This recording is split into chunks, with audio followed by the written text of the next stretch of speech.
Okay, hello there again. This is MB Moose Lover, and this is a black-tailed bee fly. They're just a little tiny fly that has just a little two little swept-back wings, and all the insects are coming out here now with all the flowers out around the house. And I never even knew there was such a thing as a bee fly until I saw one, and had to look it up, and they're only about quarter the size of a bumblebee, and they have a proboscis, which is they're just like with butterflies, they're a little tool for sucking up nectar. They basically roll it up, and with these this little guy here, his just basically is straight, and it's like a little spear. He's got his own little straw there, so it's and he's so fast. I had to slow this down here because they move so fast you can't even hardly follow them. It's really hard to follow them with the camera, but they're cute little guys. And anyway, I just got it and a few other little bumblebees and other little honey lovers here. Nectar lovers, so just thought I'd throw this video together. And yeah, it's really interesting to watch him when he's going along with his little straw there, and he's so accurate. You'll see him on some of the close-ups here when he'll shove it into a flower, and then he'll a little bit, and then he'll just suck a little bit, and then he'll shove it all the way in so he can get it right to the very bottom. And I mean, you see how long his little proboscis is there. It's really amazing, and he's really good at it. And at the end of this video, I'll show it in actual speed. And how fast he's really going. It's amazing to think that he can be that accurate. But yeah, it's I never knew there was a bee fly that was really similar to a bumblebee. And bumblebees have a similar, straw-like, apparatus, although it has like a whole bunch of hairs on it, and it's a little bit different system where they kind of like, the hairs will pick up the nectar, and also they'll use it like a straw as well. So similar but a little different. And I threw in this bumblebee here. This is a tricolored bumblebee. They're a big, large bumblebee. I've got a video here on my channel of one of these digging holes that I filmed last summer, and sent the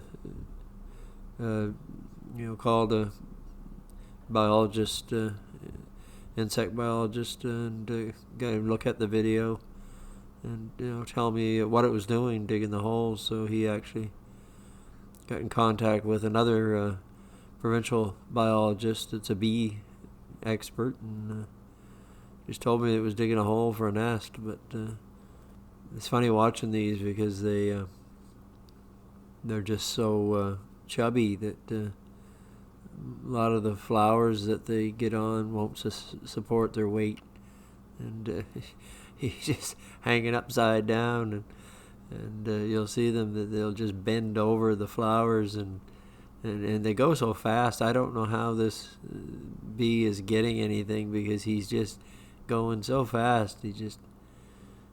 He must be really good at it. Well, I know. Experience, I guess. But busy bees, he's in an awful hurry. Oh, and this here, I missed that here. This is a common eastern bumblebee, this one. And I don't imagine he's getting a whole lot out of these little tiny flowers, but because they just keep going over and over and over them. And I suppose, I think, as the days get warmer and the sun is really beating down, the flowers produce more nectar. A lot of the morning's been really cold here, and you don't see the bees around the flowers until later in the afternoon because it's really been cool. Only staying around, not getting much above 60 degrees outside. So this is about the same size as that one. The other one before it, the tricolored, it's about the same size. But this little guy here is smaller. He's only about maybe, I'd say maybe half the size of the bumblebee. And that's a half black bumblebee. You can tell there's the bigger one going by, the tricolors. You can see the difference in size. This guy's just got a little black butt there. And this here is a northern paper wasp. I just happened to grab this and throw it into the mix. I've filmed these before on our photo days. And what I call photo days anyway. The real name for them is knotweed. I find these wasps and insects like this quite interesting. They actually will attack other insects, and they feed on other insects as well as on nectar.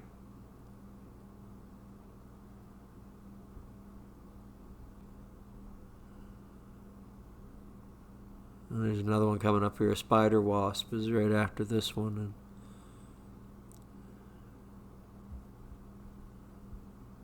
And they're more of a true predatory wasp. He's up here at the top. You see the little hairs or little spikes on his legs there, probably to hold on to prey. There he goes. And this is the bee fly, actual speed, and you can see how hard it is to keep up with him filming, because he zips. I should have called it a zip fly. But I see we're coming to the end of our video here, so if you got this far, I hope you enjoyed it, and have another one here soon.